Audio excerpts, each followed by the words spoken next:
4장 1절부터 13절 되겠습니다. 제가 봉독해 드리겠습니다. 사람이 마땅히 우리를 그리스도의 일꾼이요 하나님의 비밀을 맡은 자로 여길지어다. 그리고 맡은 자들에게 구할 것은 충성이니라. 너희에게나 다른 사람에게나 판단받는 것이 내게는 매우 작은 일이라. 나도 나를 판단하지 아니하노니 내가 자책할 아무것도 깨닫지 못하나 이로 말미암아 의롭다함을 얻지 못하노라. 다만 나를 심판하시는 이는 주시니라. 그러므로 때가 이르기 전 곧 주께서 오시기까지 아무것도 판단하지 말라. 그가 어둠에 감추인 것을 드러내고 마음의 뜻을 나타내시리니 그때 각 사람에게 하나님으로부터 칭찬이 있으리라.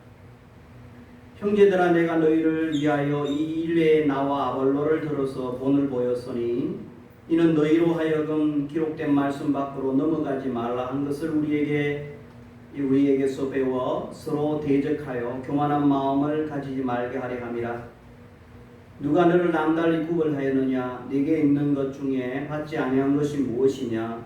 내가 받았은즉 어찌하여 받지 아니한 것 같이 자랑하느냐? 너희가 이미 배부르며 이미 풍성하며 우리 없이도 왕이 되었도다. 우리가 너희와 함께 왕노릇하기 위하여 참으로 너희가 왕이 되기를 원하노라.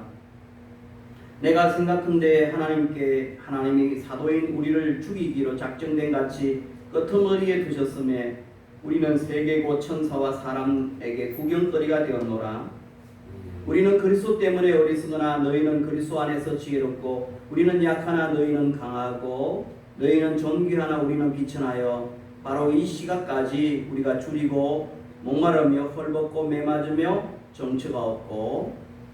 12절 13절 같이 다같이 읽겠습니다. 시작. 또 수고하여 친히 손으로 일을 하며 노역을 당한 적 축복하고 박해를 받은 적 참고 비방을 받은 적 권면하니 우리가 지금까지 세상의 더러운 것과 만물의 찌꺼기 같이 되었도다. 아멘. 오늘 고린도전서 4장의 말씀을 중심으로 해서 저는 이 4장의 전체의 구절구절을 설명하는 것이 목적이 아니고 오늘은 그 가운데 귀한 하나의 아름다운 단어 충성이라고 하는 단어를 중심으로 키워드를 중심으로 오늘 말씀을 좀 나누려고 합니다. 그래서 4장 1절 2절과 12절 13절을 좀 중심으로 여러분들께서 생각해 보시면 되겠고 곁들여서 그 중간의 말씀은 전후 문맥으로 생각하면 좋겠습니다. 작년 12월 3일부터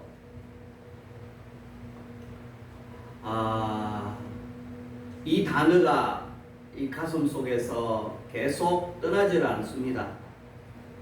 연구하고 또 고민하고 많이 생각을 해왔던 단어인데 작년 12월 3일이 이 나라에 아주 큰 사건이 벌어졌잖아요. 그래서 그때부터 과연 군인들에게 있어서 나라의 군주에 있어서 충성이라고 하는 것이 과연 무언가, 이 충성에 대한 개념 정의는 반듯하게 좀 다시 설정이 돼야 되겠다.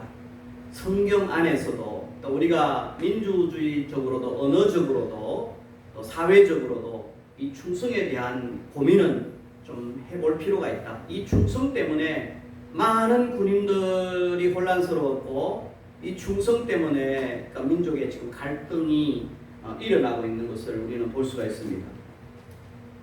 그렇지 않습니까? 이 분열이 잘 정리정돈되지 않은 충성이라는 것 때문에 이 역사 속에서 많은 사람들이 혼란스러워하고 있다.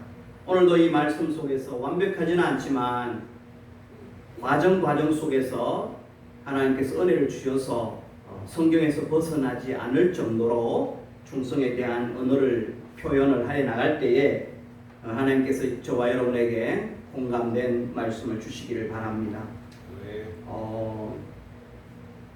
충성이라고 하는 단어를 성경에서 찾아볼 때 faithful이라고 하는 단어를 써요. faith가 신뢰한다, 믿을 수 있다. 그래서 영어에 우리 히브리어라든 보면 믿음이 피스토스라고 하는데, 이 믿음이라고 하는 단어와 어원이 거의 같아요. 그래서 충성이라고 하는 단어를 오늘 근대인들은 그렇게 아주 좋아하지는 않습니다. 군인들이나 이런 사람들은 좀 좋아하는지 몰라도 회사에서나 교회 안에서나 어떤 공동체 속에서 충성하시오 하면은 알러르기 반응을 보이는 것이 사실입니다. 그래서 신실함이라고 하는 표현으로 번역을 하는 것도 알러르기를 이렇게 좀 약화시킬 수 있는 좋은 방법이지요. 하나님과 주님 앞에서 온전하고 단마음으로 사명을 끝까지 감당하는 태도, 이것을 첫 번째로 성경적 의미에서 충성, 신실함은 끝까지 가야 되잖아요. 또 태도잖아요. 마음가짐이잖아요. 그 속에 좀 억지로 하는 마음이 아니라 단마음, 자발적인 마음, 선한 마음, 이걸 좀 더 표현을 예쁘게 가져가면 참마음이라고 해요. 참마음에서부터 우러나오는 이 정성으로 끝까지 사명을 감당하려고 하는 태도, 자세, 그죠? 이렇게 한번 충성에 대한 개념 정의를 내릴 수가 있겠습니다. 그 충성이라고 하는 단어를, 충이라고 하는 단어를 여러분 머릿속에 한문으로 좀 바꿔볼 필요가 있어요. 한문에 보면은 가운데 충을 만들고 그 밑에 합작으로 밑에 마음심을 그려놓았습니다. 그래서 충과 마음심이 합쳐서 이 충이 되어지는데요. 이것을 중국 사람이나 우리 동양 사람들은 어떻게 해석을 하느냐면, 가운데 충, 우리의 마음이 중심에서부터 가운데에서 이 뒤틀리지 않는다는 거예요. 우리 마음이 한번 중심을 딱 잡아 놓으면, 목표를 잡고 생각을 딱 말뚝을 꼽아 놓으면, 기둥처럼 꼽아 놓으면 그것이 이런 상황에서 흔들리고 저런 상황에서 흔들리는 그런 게 아니라는 거예요. 충이라고 하는 것은 딱 올곧게 한결같이 가는 것이지요. 흐트러지지 않는 마음. 성이라고 하는 것은 말씀 은혜에다가 그것을 이룰 성이란 말이에요. 자기가 한 말을 실질적으로 행동으로 이루는 것이 바로 성이라는 거예요. 그렇죠? 그러면은 여기에 신실성이 있고 성실성이 있고 또 일관성이 다 내포되는 것입니다.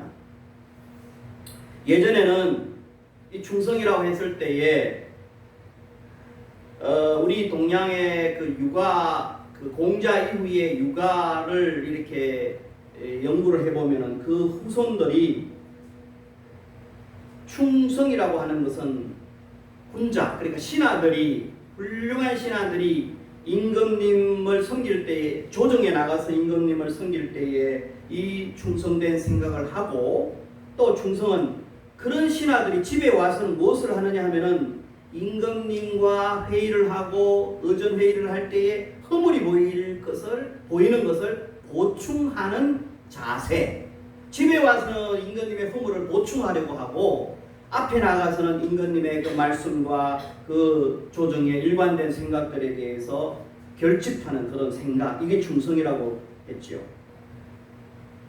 그때는 그랬어요.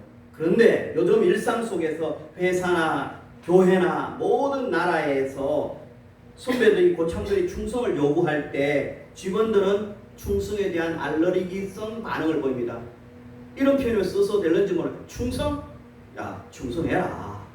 이 40대, 50대, 60대는 이 말을 좀 그렇게 잘 받아들여요.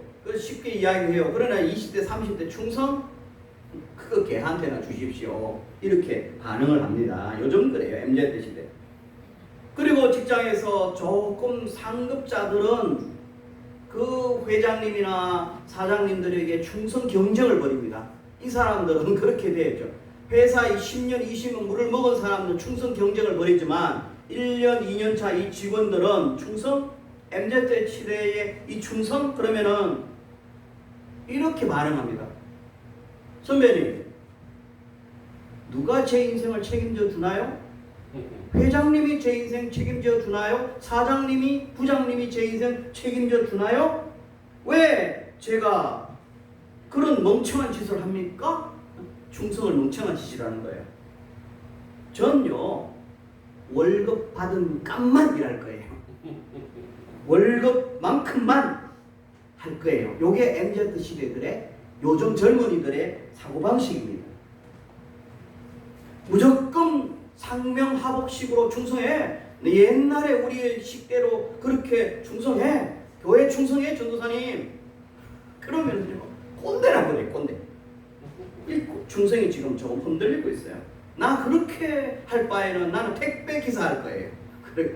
아침부터 저녁까지 그래 일 안 하고 그것도 시급대로도 안 주고 교회 월급이 얼마나 작습니까? 100만 원, 200만 원 줘가면서 열심히 일하면 바깥에 가면 전부 350만 원씩 400만 원 다 받는데 교회 일 그렇게 하면서 이런 일대로 시키는 이런 사회는 이제 서서히 지나가고 있다는 겁니다. 그런데 여러분, 우리는 지금까지 밑에 사람들, 신민, 국민, 그리고 성도들에게만 충성을 요구를 해왔습니다. 해야 합니다. 그래도 속에서 부글부글 끓지만 아닌데 하면서도 그래도 순종하면서 복종하면서 살아왔어요. 그런데요, 오늘 우리가 좀 기억해야 할 충성은 지금까지 일방향으로 아래에서 위로만 가는 그런 식으로 원웨이로 가서는 안 된다는 거예요. 충성에 대한 것은 쌍방향적 관계로 형성하는 것이 필요하다는 거예요.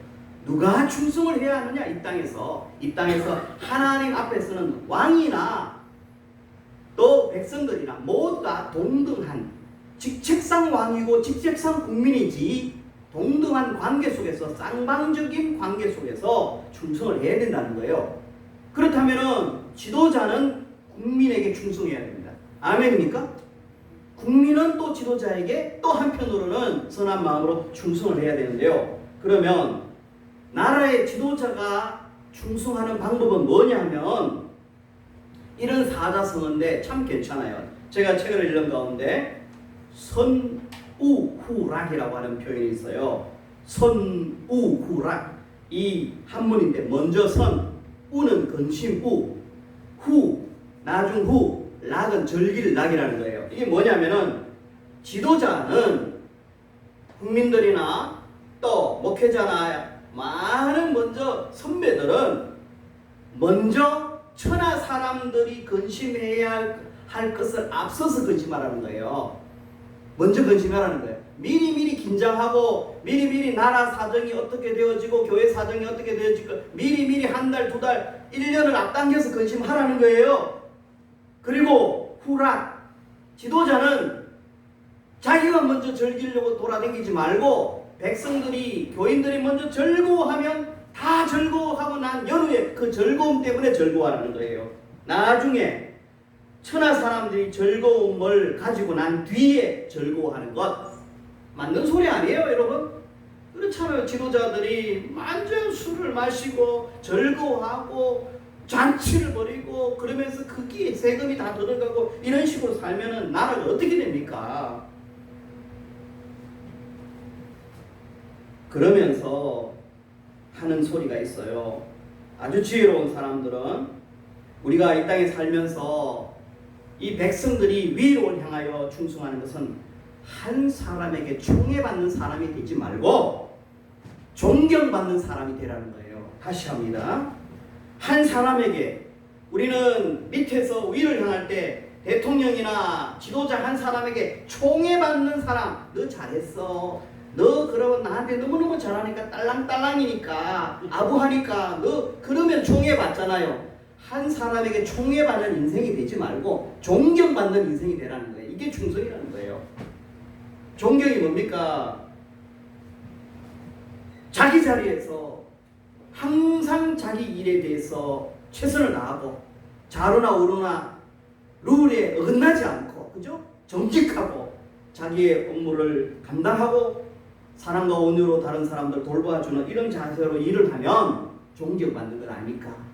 입으로만 일하는 것이 아니라 자기도 능력과 역량을 키워서 일해내고 다른 사람들에게 가르쳐주고 다른 사람들을 또 북돋아주고 다른 사람들에게 기술을 전수해주는 이런 사람이 존경받는 거 아닙니까? 그러니까 한 사람에게 실력도 없으면서 매일 술자리나 따라다니면서 아부나하고 술에 탐닉할 때 위에서 잘합니다 그러면서 지도자의 그 약점을 그냥 커버하는 이런 사람은 총애를 받을는지 몰라도 다른 사람부터 존경받는 인물은 되지 못하잖아요. 따라서 충성, 오늘 서론격에서 우리가 지도자, 이 나라의 지도자들 정말 미래를 미리 근심하고 백성들을 근심하고 진정한 이 나라의 번영을 위해서 이 나라의 미래를 위해서 정말 고민하는 그런 지도자가 백성들에 충성하는 줄 믿습니다. 백성들보다도 나중에 절구하는 그런 지도자가 일어나도록 기도해 주기를 주의 이름으로 축원합니다. 우리 모두는 총애받는 인생들이 아니라 자기 자리에서 열심히 자기 위치에서 일을 잘함으로 말미암아 그래서 존경받는 인물들이 되어질 때 쌍방향적 충성의 역사가 일어날 때 이 민족은 미래가 있다는 것입니다. 여러분, 그러므로 충성은 신실함입니다. 하나님께서 우리를 이 땅에 왜 부르셨느냐? 우리를 이 땅에 던져주시고 이 땅에 살도록 이 땅에 내보내주시고 이 땅에 많은 50억 60억 인구 가운데 다시 교회로 우리를 불러주신 목적 4가지를 말씀드리고 올게요. 에베소서 1장 4절의 첫 번째로는 거룩입니다. 우리를 거룩하게 하려고 에베소서 1장 4절에 근거해 보면 우리를 거룩하게 해요. 세상 사람들보다 거룩하게 하려고 우리를 불러주셨어요. 두 번째로는 그 거룩의 목적이 뭐냐면 예수 그리스도의 형상을 본받게 하려고 베드로 전서 1장 15절 16절 그리고 로마서 8장 29절 보면은 우리를 하나님의 형상으로 하나님의 아들 형상을 본받게 하려고 우리를 불러주셨어요. 그리고 베드로 전서 2장 9절 베드로는 이렇게 이야기합니다. 세 번째로는 선전하게 하려고 하나님의 아름다운 덕을 그게 복음 아닙니까? 예수님의 십자가와 부활 아닙니까? 그 사건들을 복음으로 뭉쳐서 똘똘 뭉쳐서 그 정인되게 하려고 우리를 불러주셨다는 거예요. 그리고 잠언에 보면은 to do good work 좋은 일, 선한 일을 하게 하려고 선행을 하고 선한 영향력을 미치게 하려고 우리를 잠언에서는 솔로몬을 통하여서 그렇게 불러주셨다는 거예요. 자, 그렇다면은 하나님께서 우리를 불러주셨으면 사명을 중성스럽게 잘 감당하는 사람 만들으라고 복음 그리스도의 덕을 아름답게 선전하는 그 정인으로서 충성하게 하려고 우리를 불러주셨다는 것이죠. 오늘 우리는 그런 의미에서 하나님 우리를 불러주신 목적이 이 땅에서 사명에 충성하라고 하는가 보다, 신실하라고 하는가 보다. 그래서 우리는 이제 우리 마음속에 충성을 초대해야 됩니다. 충성이라고 하는 단어를 밀어내고 알르르기성방 충성은 개나 주는 게 아니라 우리는 충성을 거룩한 모습으로 하나님의 말씀으로 다시 우리 마음속에 초청하는 저와 여러분 되기를 바랍니다. 그래서 초청한다는 것을 bring이라고 데리고 오라 데려오라. 그러면 이 충성과 붙어있는 단어 3가지가 있는데 영어로 오늘 표현해서 미안합니다. beautiful이라는 말 하잖아요. beauty, 아름답다. beautiful 이렇게 해서 충성은 아름다운 거예요. 그래서 충성을 bring하면 초대하면 아름답게 되어지고 축복을 또 영어 단어로 blessing이라고 해요. 그래서 blessing이 온다. 따라서 여러분 충성을 초대하면 바로 아름답고 우리 인생이 아름답고 그리고 우리가 blessing 하나님의 축복을 받게 되어진다는 이 사실이 오늘 설교의 주제입니다. 성경을 보면 여러분들이 이제 성경 창세기로부터 쭉 눈을 감고 창세기를 보면 하나님의 나라에 하나님의 집에 하나님께서 조금을 북돋으면서 충성된 사람들을 우리에게 소개를 하셨는데요. 창세기에 보면은 여러분 노아라고 하는 사람을 떠올릴 수 있잖아요. 그죠? 노아가 그 하나님의 말씀에 충성되었어요. 그리고 노아 이전에 조금만 더 올라가면 아벨이라고 하는 산제사를 드린 친구 있잖아요. 그죠? 그 친구도 가인과 달리 충성된 하나님의 사람이었답니다. 그러면서 또 아브라함으로 달려보면 아브라함을 놓고 하나님 앞에 그 한 인생을 놓고 볼 때 그런 약속을 따라서 하나님 말씀대로 한평생 충성된 삶이었어요. 그의 말년이나 그의 중년은 점점 하나님께 충성함으로 말미암아 노아도 그렇고 모두가 다 블레싱, 축복을 받았습니다. 느헤미야를 떠올릴 수가 있고요. 다니엘을 떠올릴 수가 있습니다. 그리고 여호수아를 떠올릴 수가 있고요. 모세를 떠올릴 수가 있어요. 특별히 하나님께서는 출애굽기에서 모세를 향하여 이 친구는 나의 집에서 충성된 인물이었다고 하나님 그렇게 그를 소개를 합니다. 로열티가 대단한 사람이었다고 이야기합니다. 신약으로 넘어오면 하나님 나라의 충성된 인물 가운데가 하나님이지만 그 아들로 오신 예수님, 얼마나 아버지의 약속에 충성된 순종의 인물입니까? 그리고 사도 바울, 오늘 본문을 기록한 사도 바울도 얼마나 충성된 사람입니까? 그런데 이 땅에 이들은 하나님의 마음에 합한 자로서 성경 속에 하나님이 기뻐하시는 충성된 인물이었음에도 불구하고 이 땅에 많은 사람들이 글을 쓰고 사상을 만들었는데 니체라고 하는 사람은 눈을 크게 떠보시오. 이 세상에 많은 사람들이 존재합니다만 여기 어떻게 하나님이 있습니까? 이 세상의 공간 속에 존재하는 것은 사람밖에 없잖아요. 사람이 하나님이 되어야 됩니다. 여러분 자신을 놓치지 마세요. 여러분 자아가 성공해야 합니다. 여러분이 판단하십시오. 여러분이 신이 되어야 됩니다. 그렇게 하면서 하나님은 죽었습니다. 안 계시잖아요. 여러분이 신이 되세요. 이렇게 사람들의 마음을 흔들어 놔서 신은 죽었다. 충성된 언어학을 썼지만 이것은 하나님 기뻐하지 않는 인생이었어요. 다윈이라고 하는 사람은 창세기 1장을 흔들어 놓았습니다. 하나님이 이 세상을 창조하셨던 그 성경 말씀을 흔들어 놓으면서 인생은 50억 년 전에 아메바로부터 인사하면 원숭이로부터 그렇게 이렇게 사람이 진화되어서 왔다라고 얼마나 똑똑하게 글을 썼는지 몰라요. 충성된 글을 썼지만 그것은 하나님께서 기뻐하지 않는 것이었어요. 카를 막스라고 하는 사람이 있는데요. 마르크스 레닌은 공산주의 사상을 만든 사람인데요. 이 세상에는 부자도 있고 노동자도 있는데 노동자들은 아무리 사다리를 타고 열심히 노력해도 저 부자들이 구축한 저 높은 세상에 몇몇 사람들이 살아가는 그 세상에 도저히 노동자들은 올라갈 수 없어요. 그러니까 부자들 중심으로 살아가는 세상은 집어치우고 여러분 노동자들이 똘똘 뭉쳐서 계급으로 투쟁해갖고 투쟁해서 노동자 중심의 세상을 만들어서 함께 생산하고 함께 분배하면서 그래 살아갑시다. 이것이 카를 마르크스의 공산주의 사상이에요.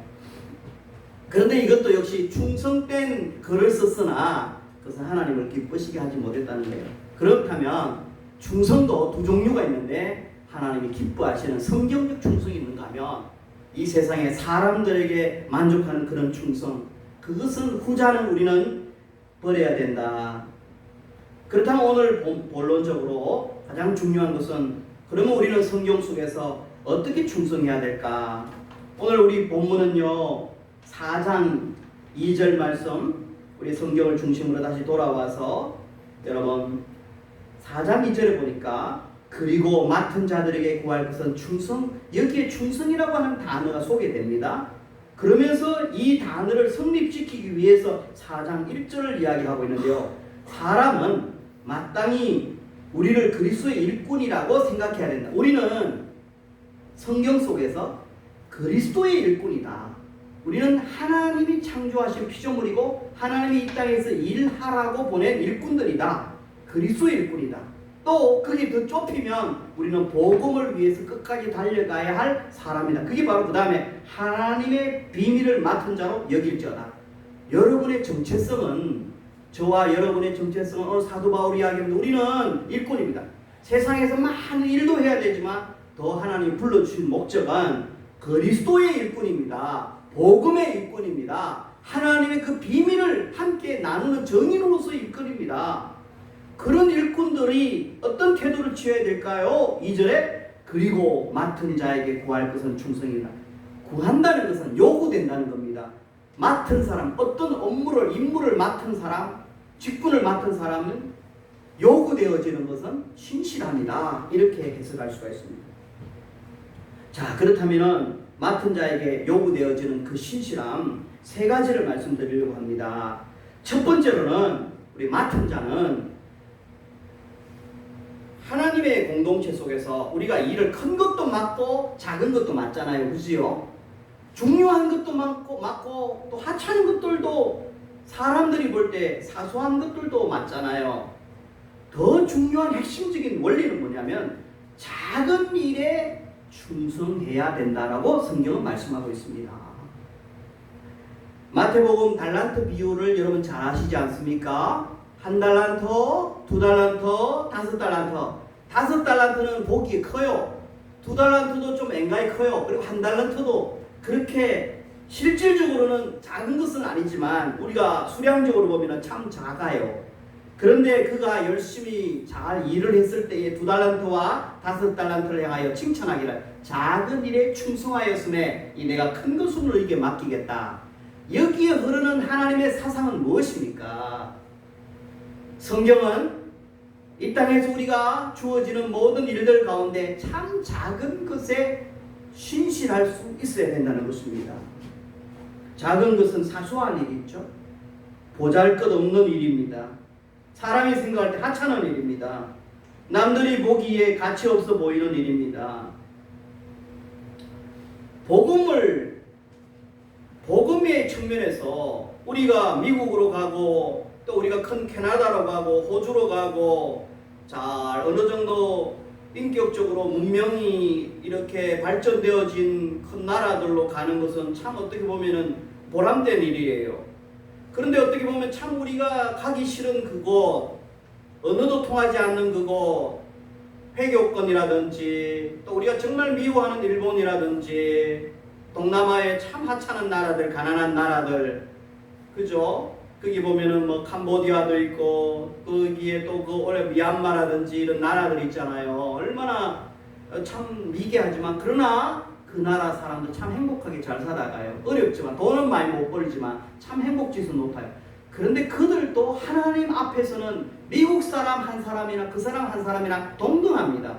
그런데 우리는 크고 하얗고 돈 많고 이런 사람들이 복음을 전하는 것은 가치 있는 일이고 그런 사람들 막 인도 사람들, 인도네시아 사람들 정말 어떻게 물반 고기반 같은 그런 인생들을 또 하찮게 여기면서 그런데 복음 전하는 것을 조금 우리는 가치 없이 생각할 수가 있습니다. 그러나 하나님께서는 그런 사람에게도 복음 전하는 하찮은 일도 하나님께서는 충성하라 이렇게 말씀합니다. 복음의 측면에서 적용한 것입니다.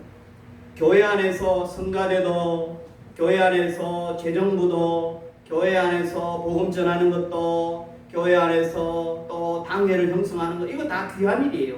그러네 교회 안에서 때로 청소하고 꽃꽂이하고 또 어떻게 보면은 남들이 알아주지 않은 그런 설거지하는 그 일도 충성하라고 성경은 말씀합니다. 여러분 이렇게 교회 공동체나 국가 공동체나 조직 속에서 작은 일에 충성할 것을 하나님께서는 큰 눈으로 바라보고 계신다는 것을 기억하시고 작은 일에 충성할 때 조금 더 큰 고을로 맡겨주시는 하나님의 원리를 우리는 잊지 말아야 될 줄 믿습니다. 집안에서 뭘 한 가지라도 설거지 하나 하면서 그릇 다 깨버리고 기스 내버리고 뭐 투덜거리면서 그게 아니라 참 우리 자식들 또 깨끗한 그릇에 또 우리 남편 막 깨끗한 하얀 그릇에 밥을 옮겨주고 또 반찬을 놔주고 젓가락도 밥풀이 묻었는 젓가락 내놓는 것이 아니라 먹었는데 뭐 어때? 그러면서 내놓는 게 아니라 깨끗하게 씻어서 내놓는 그런 작은 정성 속에 우리 하나님께서는 기뻐하시고 점점점 그런 사람은 밖에 가서 사장을 하든 무엇을 해도 잘한다는 것이지요. 우리 하나님께서는 그렇게 맡겨주는 축복을 해주실 줄 믿습니다. 칭찬도 해주실 줄 믿습니다. 따라서 우리 일의 사랑의 교회는 작은 일, 하찮게 생각되어지는 사소한 일도 땀을 흘리고 생각하고 사랑하는 마음으로 단마음으로 정성스럽게 하는 성도가 되어지시기를 주의 이름으로 축원합니다. 이렇게 살면 장수하게 되어지고 기쁨으로 장수하게 될 줄 믿습니다. 두 번째는 계시록 2장을 보면 죽도록 충성하라 이렇게 말씀합니다. 그런데 오늘 우리가 충성이라 그러면 그냥 복종하는 것, 충성이라 그러면 열심히 하는 것, 충성이라 그러면 끝까지 하는 것, 이 정도의 수준에서 이야기할 수가 있는데, 여러분 충성은 저는 4장 12절이 오늘 4장 12절의 충성에 대한 개념을 좀 더 깊게 그리고 확장시켜주고 우리의 기존의 생각을 조금 뒤엎어주는 것이라고 보는데요. 4장 2절에 맡은 자의 구할 것은 충성인데 이 충성을 좀 더 해석하기를 4장 12절에서 사도 바울은 이렇게 이야기합니다. 또 수고하여 친히 손으로 일을 하며 모욕을 당한 적 축복하고 박해를 받은 적 참고 13절에 비방을 받은 적 권면하니. 여러분 우리가 복음을 가지고 교회 일을 하고 선교를 하고 전도를 하면요 항상 박수치질 않아요. 그냥 삼성에 들어가서 그냥 반도체 회사에 들어가서 건설 회사에 들어가고 전기 회사에 들어가서 그렇게 일을 하면 그래도 시간이 지나면 60대까지는 점점 월급이 올라가고 힘들긴 하지만 그래도 잘하면 성과에 따라서 박수도 쳐주고 해요. 매년 보너스도 더 올려주고요. 웬만한 회사들은 다 그래요. 그런데 교회 일만큼은 선교 일만큼은 항상 비방이 있고 또 항상 핍박이 있고 항상 수고하지만 그 수고한 만큼 대가를 알아주질 않아요. 그러면 여기에서 충성의 개념은 그럼에도 불구하고 막 흔들리잖아요. 사도 바울이 복음을 전하면서 언제 박수를 쳐줬습니까? 그러면서 사도 바울은 그럼에도 불구하고 항상 수고하는 것이 충성이다. 수고하고 11절에 말이고 바로 이 시각까지 우리가 줄이고 목마르며 헐벗고 매 맞으며 정처받고 집이 없어도 월급이 적어도 월급을 누가 줍니까? 안 주잖아요. 교회에서 계속 성경금 따박따박 보내주지 않잖아요. 그럼에도 불구하고 줄이고 목마르고 어려운 상황 속에서도 계속 한결같이 일하는 것, 자기의 손으로 직접 일하는 것이 첫 번째 충성이다. 죽도록 충성하는 거다. 모욕을 당하면서도 함께 맞받아쳐서 싸우는 것이 아니라 모욕을 당하면서 축복하면서 박해를 당한 적 참고 견디면서 계속하는 것이 충성이라는 거예요. 이게 어디 쉽습니까?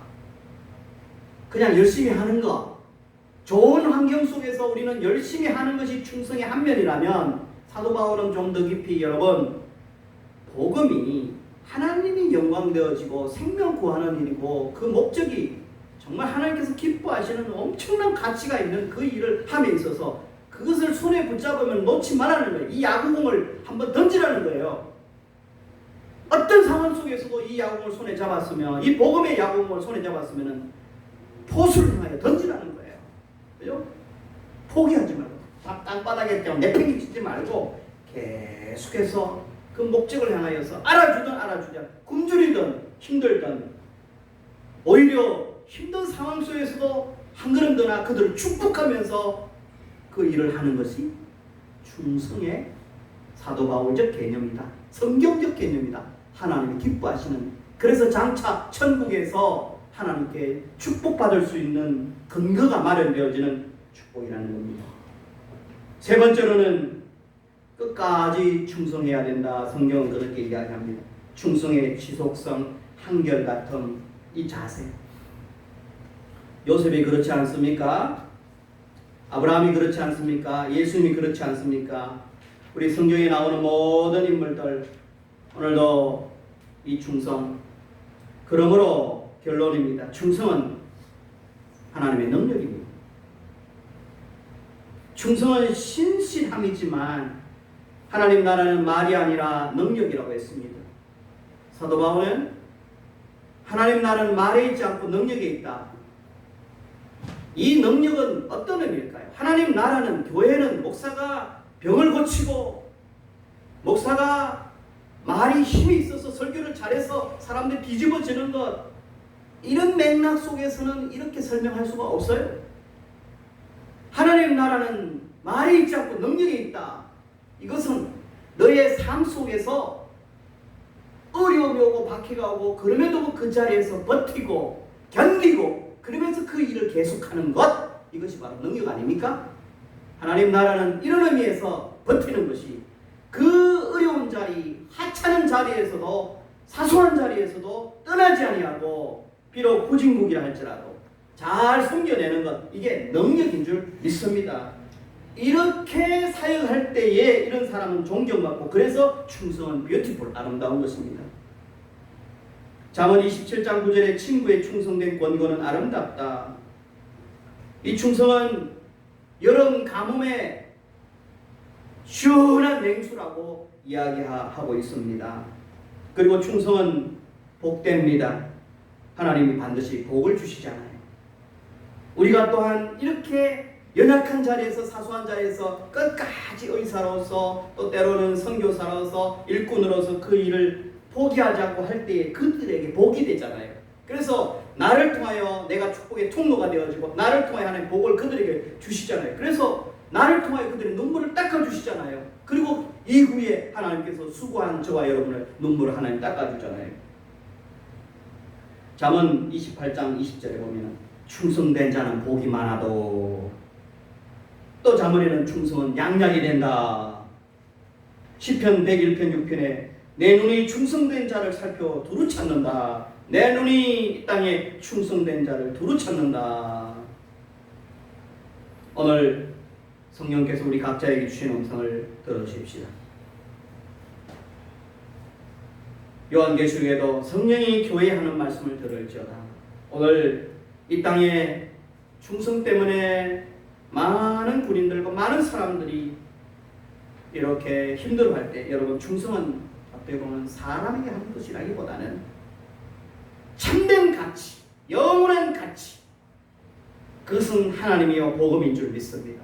그 복음에 예수 그리스도에 우리의 생명을 바치고 사명을 바쳐야 되고, 사람들이 가치관이 허물어지고 가치관이 조금 병들었을 때 그 충성은 좀 고려돼야 된다. 지도자들이 이것이 국민들을 위한 진정한 의미에서의 가치인가를 다시 고민하면서 함께 논의하면서 충성을 그렇게 촉구해야 되지, 그 충성을 무조건 밀어붙이는 그 충성 때문에 많은 백성들이 힘겨워한다.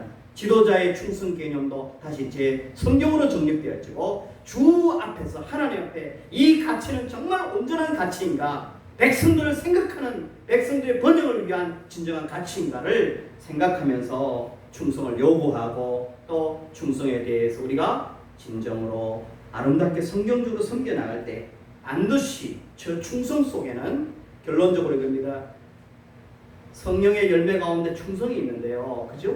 9가지 열매 가운데 충성이 있잖아요. 오래 참과 온유와 충성이 있는데, 그 속에 그 9가지 열매는요 서로 쌍둥이들이에요. 제가 묵상해 보니까 요 충성 속에는 다른 성품들하고 구별되는 게 아니에요.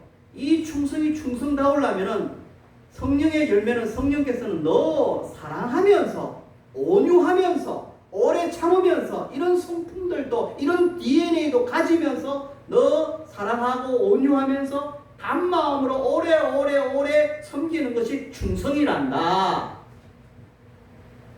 여러분, 사랑과 온유와 단마음, 그렇게 할 때 희락도 있고, 그렇게 할 때 자비도 있고, 양선도 있고, 그렇게 되어지는 겁니다. 이럴 때 승리의 멸류관을 하나님께서 우리에게 주실 줄 믿습니다. 충성의 일꾼들이 되시기를 주의 이름으로 축원합니다.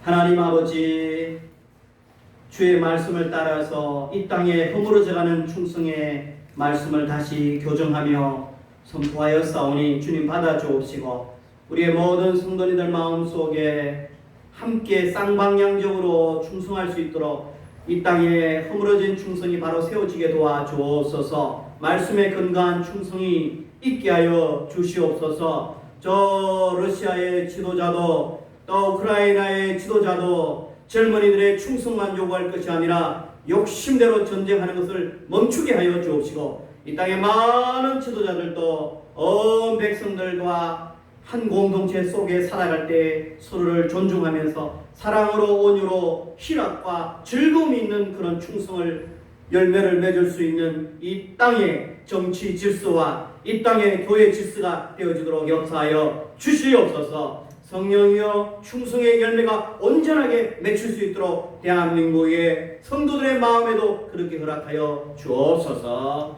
살아계신 예수님의 이름으로 기도하옵나이다. 아멘.